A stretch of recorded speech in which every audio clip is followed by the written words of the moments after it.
Hey guys, so today I'm going to be talking about my new Super Switcher.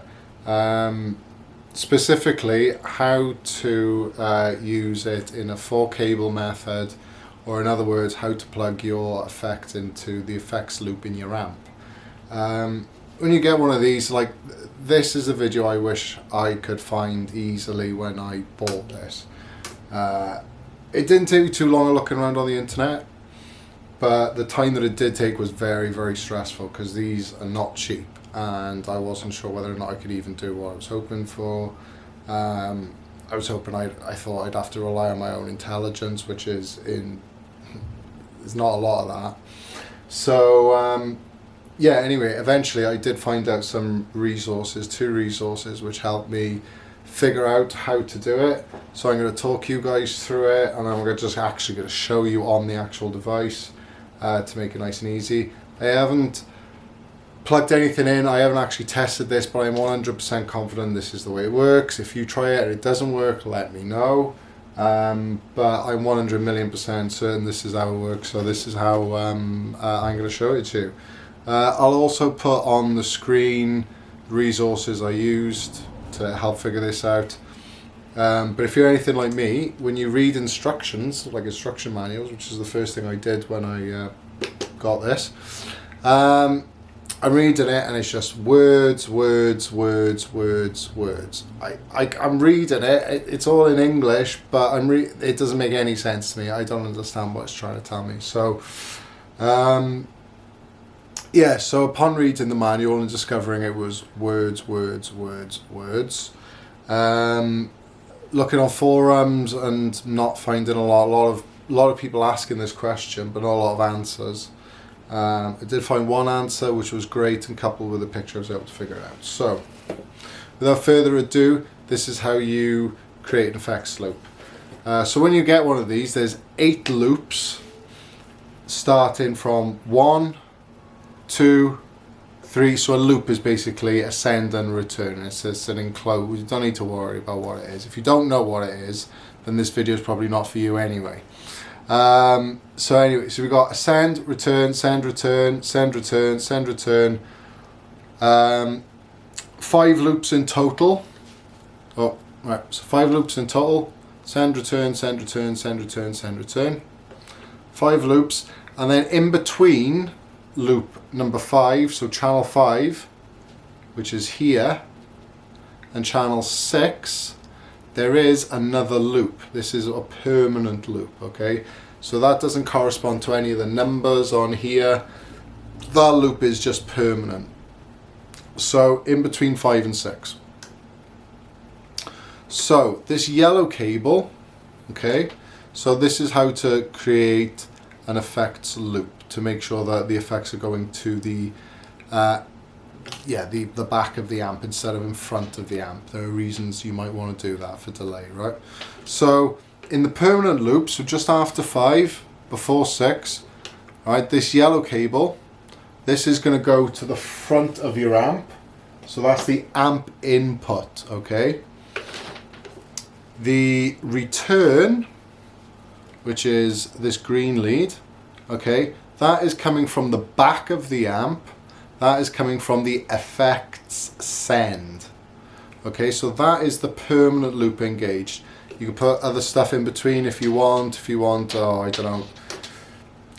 Maybe you got an EQ pedal you've always got on. So maybe you want to put that in here, or maybe you want to put it on the other side in the guitar input.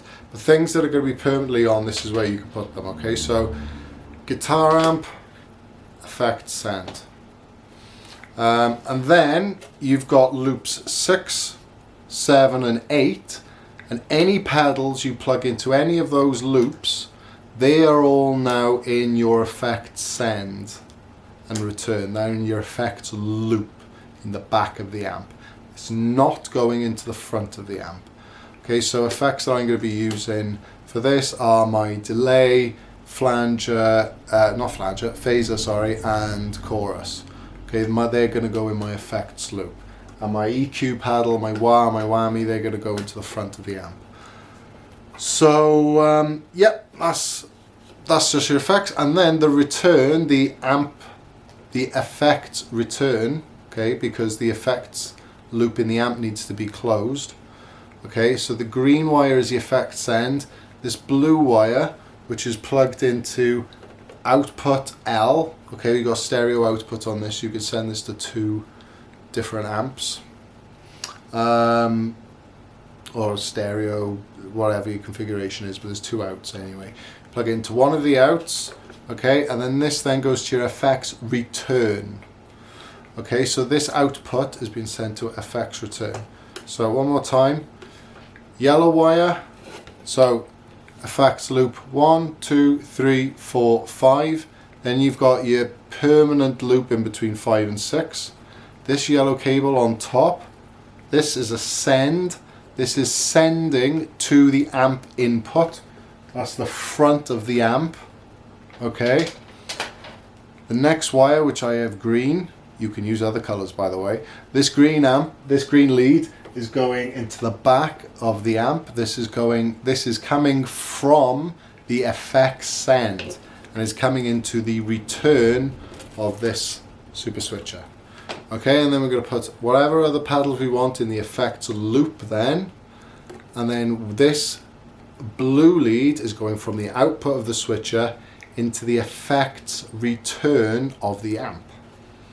So there we go. That is how you do a super switcher 4 cable method with the amp. Right, if you've watched this video and you think that still doesn't actually explain 4 cable method, it does, but I'll be clear, right? So for example, some pedals like this one here, this is a Decimator 2 G string noise gate pedal. Okay, the outside chassis is a clone of a Boss, but it's not a Boss pedal. Okay, super heavy duty, really good pedal, right? This plugs in using 4 cables. Okay, so on this side we've got guitar in, which is the middle one, so that's our guitar being physically plugged into this. Guitar out, that then goes to the front of the amp, okay, or in this case there'll be one of these loops, okay, that goes into the front of the amp. Okay, so got guitar in, guitar out, which goes into here, into one of these loops. Then we've got, I don't know why they've called it deck in, D-E-C, deck for, well, I don't know whoever designed is a deck head, anyway, I know that much. So anyway, but deck in is effects loop, effects send from the amp. So effects send from the effects loop goes into here, and then on the other side we've got deck out, which goes to the effects return of the effects loop. So it would go from here in, out, into one of these loops basically, okay, depends, send and return on there. So 2 of the leads from there go into one of these loops, these are the front of the amp loops, and then 2 of the leads go into there. That's your 4 cable method for, well, the example I used in there was the noise gate. So there you go, EHX Super Switcher. I don't know whether or not this technique will work on a Boss, probably not, because it's all to do with the architecture of the circuit board and all stuff like that. So, but maybe not. From what I've seen, I think Boss give a few more details on how to do this. It didn't seem, it's not obvious to me looking at Electro Harmonix, EHX's manuals and stuff, that there's a lot of information going on these. Maybe that's why they're a lot cheaper than the Boss. I don't know. I picked this up for 180 quid, 190 with postage. They go for like 340 quid, 360 quid. That's probably better part of $450 for people in the US. I don't know what it is in rubles or pesetas or euros or Deutschmarks or whatever, but yeah, so it's not a cheap piece of kit. Like if you're struggling to figure out how to do this, it's annoying. But I love it. I can't wait to test it out. I haven't plugged it in yet because when I was setting my pedal board up, here it is, I realised that I really wanted proper patch leads and not just to use cut up guitar cables. So I'm waiting on cables, patch cables, which are a bit thinner than instrument cables. And I'm also waiting for new ends, shorter stubby ends. So I'll make a video when I set that up. And that's going to be a lot of soldering and a lot of work. I ain't plugging nothing in until I've done that. I only want to do that once and never again. So yeah, until next time, I hope that was helpful. Godspeed, see you soon.